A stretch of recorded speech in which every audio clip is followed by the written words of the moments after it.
안녕하세요. 한의교도입니다. 한량입니다. 자, 2026년 긴급복지 지원 이 내용이 기존에는 같은 위기 사유일 때 1년이 지나면 재신청 할 수 있었지만 2026년부터는 2년이 지나야 되는 걸로 내용이 좀 바뀌었습니다.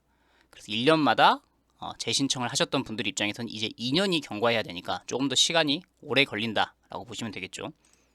자, 같은 위기 사유이라면 1년이 경과해야 되는 걸로 아는데 2년으로 바뀌었나요? 2026년부터? 예, 맞습니다.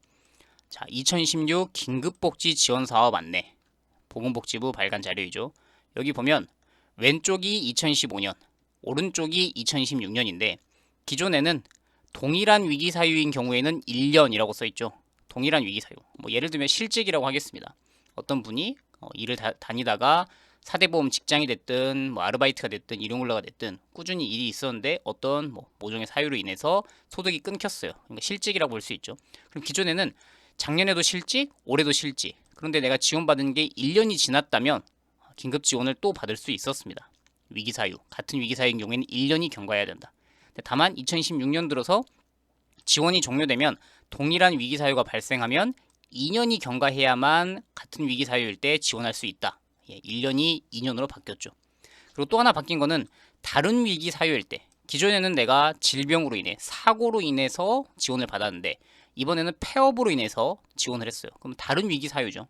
어떤 긴급 지원은 특별한 위기가 있어야만 지원을 하는데 사유가 달라졌어요. 그럼 기존에는 6개월이었는데 이번에는 1년으로 이것 또한 늘어났습니다. 그래서 정리하면 간단하게 말하면 2026년 다른 위기, 처음에는 내가 폐업이었지만 이번엔 실직이다. 이건 다른 겁니다. 다른 위기일 때는 1년이 경과해야 되는 걸로 정리가 됐고 같은 위기 사유, 똑같은 실직이고 이번에도 실직이다. 그러면 이 지원을 받으려면 2년이 경과해야 됩니다. 즉 긴급 지원만으로 여러 차례 지원받는 분들에 대해서는 조금 더 시간을 길게 한 번에 여러 번 자주자주 반복해서 받는 것을 방지하겠다라는 취지의 변화라고 보실 수 있죠. 자, 이것과 무관하게 생계지원에 해당되는 내용이었고요. 의료지원은 생계지원을 받았다 하더라도 질병이 갑자기 발생했다. 다른 질병이 발생했다면 또다시 바로 지원이 가능합니다. 그러니까 의료지원도 같은 질병인 경우에는 2년이지만 또 다른 질병이 발생하면은 이거는 바로 지원. 그러니까 달달이 생계급여, 생계비를 주는 것들에는 1년 경과, 2년 경과라는 기준이 있지만 질병, 병원 수술비 이런 것들은 조금 더 완만한 기준을 적용합니다. 그 다음에 또 자주 물어보시는 게 자, 주민센터 찾아가서 보니 수급자는 안 된다고 얘기를 하다.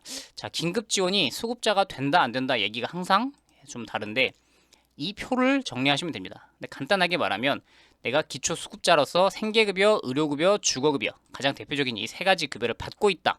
그러면 이분은 긴급 지원 대상이 아닙니다. 긴급 지원이 한 6개월 정도 한 70만 원, 60만 원 이 정도 생계급여를 받게 되는데 그 돈을 받을 수는 없어요. 내가 생계급여 수급자라면. 이런 분들 또한 의료지원, 병원비, 수술비 300만 원 지원은 또 받을 수 있고요. 근데 내가 수급자이긴 한데 주거급여만 받는 기초수급자예요. 그러면 이분은 긴급지원이 가능합니다.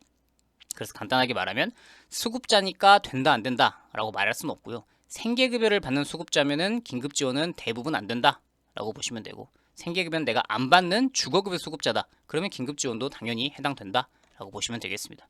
그래서 올해 들어서 같은 위기 사유일 때는 조금 더 시간이 많이 경과되는 것으로 바뀌었다라는 정보 같이 전달해 드릴게요. 또 다른 유용한 정보 있을 때 찾아오도록 하겠습니다.